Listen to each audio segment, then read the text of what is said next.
The average price for a gallon of gasoline in the United States is about $3.19. However, that average conceals a pretty wide range of prices across the country. The state with the cheapest gas is Texas, where, on average, consumers paid almost $2.80 per gallon. The most expensive gasoline is found in California, with an average price of $4.38. In 2019, the U.S. average fuel price was $2.60 a gallon. 54% of that went to the cost of crude oil, 18% went to state and federal taxes, 13% went to refining costs and profits, and 15% went to distribution and marketing. A closer look at the costs of a single gallon of fuel can be even more revealing. It can reflect the number of refineries in a state and where it is in relation to the Rocky Mountains. The overall refinery count in the United States has shrunk dramatically over the last several decades. That means the country relies on an ever smaller number of ever larger plants and is more vulnerable to supply constraints in the wake of outages. Gasoline is traded on the New York Mercantile Exchange, and spot prices for gasoline or the prices for futures contracts act as a kind of benchmark for prices overall.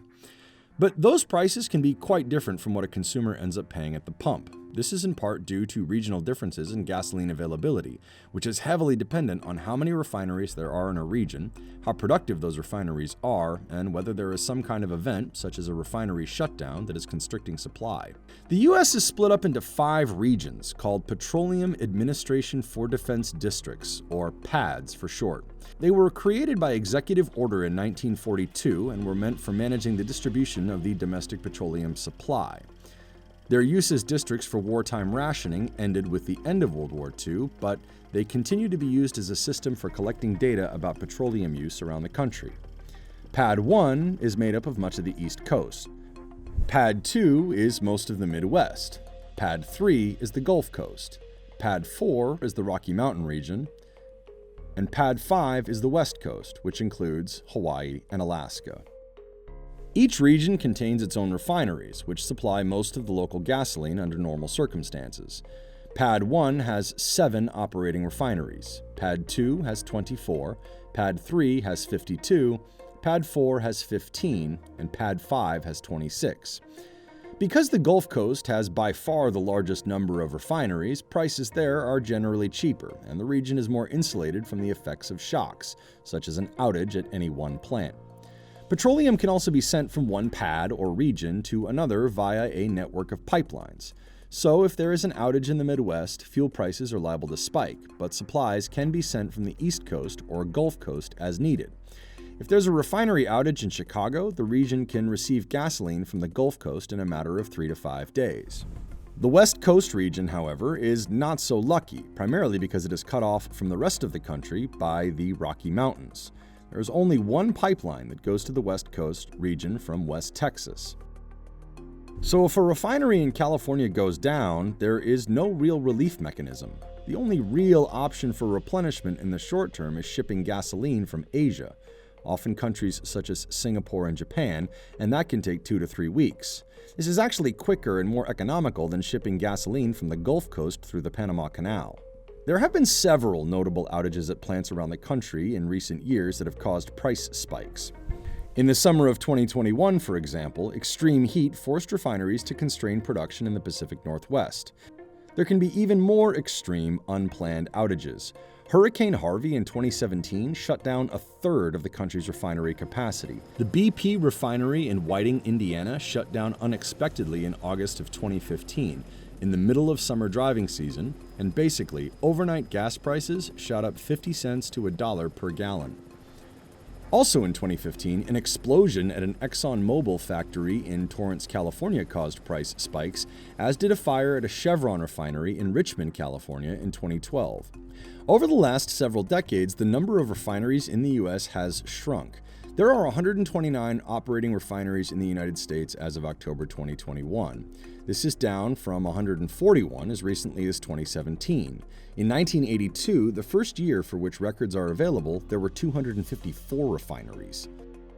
This means the nation is becoming ever more reliant on fewer and far larger refineries. That means that in the future, petroleum analysts say the Effects of a single outage will be amplified by the fact that a single refinery outage causes a larger drop in total capacity and the fact that there are fewer refineries to make up the difference. Layered on top of these regional variations in refinery capacity are state taxes and policies that also account for differences in gas prices.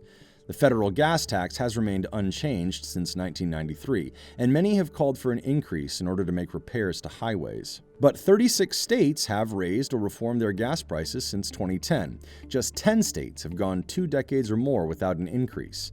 Alaska, for example, hasn't raised its gasoline tax in 51 years. There is, however, quite a wide range between the lowest and highest tax states.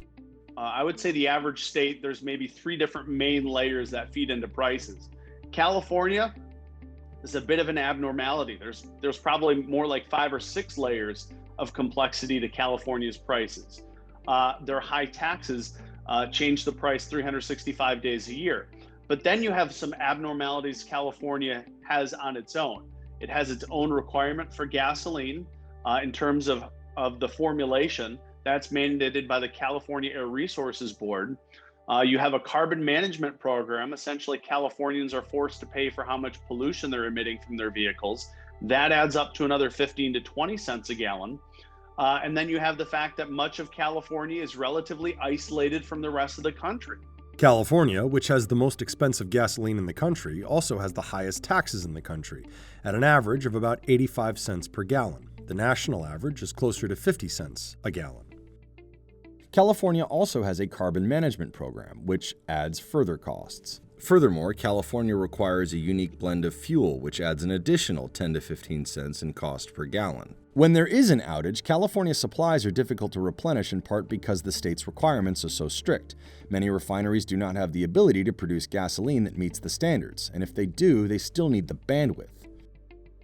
Something called the Nelson Complexity Index measures how sophisticated a refinery is and what kinds of products it is able to make out of oil. U.S. refineries tend to rank the highest on the index overall, with an average rating of 9.5, compared with European refineries with an average of 6.5. There is a refinery in India with a rating of 14. When Marathon Oil required the BP refinery in Texas City, the company disclosed a Nelson rating index of 15.3. Any refinery making fuel that meets California's standards would likely have to have a relatively high Nelson complexity rating, and that could further restrict the number of suitable sources. California's gas prices are higher than those even in Hawaii, where there is only one refinery, and the cost of living can be quite high. Many products need to be shipped to the string of islands. The San Francisco Bay Area is home to some of the highest gas prices in the country. In general, lower tax states also have lower gasoline prices. Alaska, which is one of the most oil-rich states in the U.S., is an exception to this rule. It has very low gas taxes, about 20 cents per gallon, but its far northern location, climate, geography, sparse population, and infrastructure mean that producing gasoline is significantly more expensive. Some kind of federal carbon tax, for example, could be in the country's future. Some Democrats wanted to add one to their proposed $3.5 trillion budget bill in September of 2021. 2020 and 2021 have created some unusual effects, including rapidly rising fuel prices in many parts of the country. Well, COVID is the bulk of the reason why prices have accelerated so much in the last 6 months, and it's because America has been getting back to normal. Early in the pandemic, demand for gasoline dropped dramatically as workers were told to stay home. You'll remember early on in the pandemic, there was a huge change in behavior. Americans stopped filling up for a period of several weeks. Gasoline demand plummeted some 60%, and along with it, the price of oil went into negative territory for the first time ever. As a result, oil companies scaled back production of crude oil. They scaled back production of gasoline. Those are permanent and long-term changes. In 2020, a number of refineries closed in the western United States, which reduced refining capacity. That was combined with some demand spikes as people who had been stuck in their homes for months sought to get out of the house and take trips. These unusual circumstances have produced some huge variations in wholesale prices between the western and eastern U.S.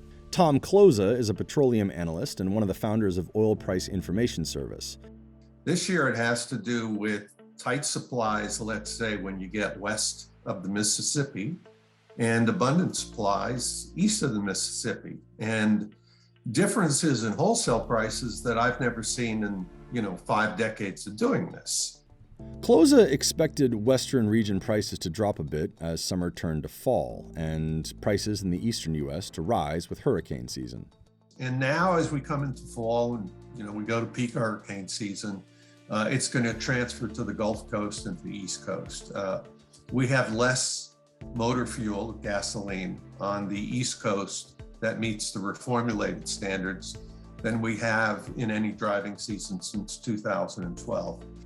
But there are longer-term effects of this that could play out for the rest of the decade. Oil companies, again, made long-term decisions. They shut down production. They laid off tens of thousands of workers to try and stay alive during the pandemic. And now it's the fact that demand has come back so quick that is pushing gas prices up to some of these 7-year levels. But I think a lot of this is transitory. It's a kind of a new norm. As things smooth out in the future, I think we will see prices again recede.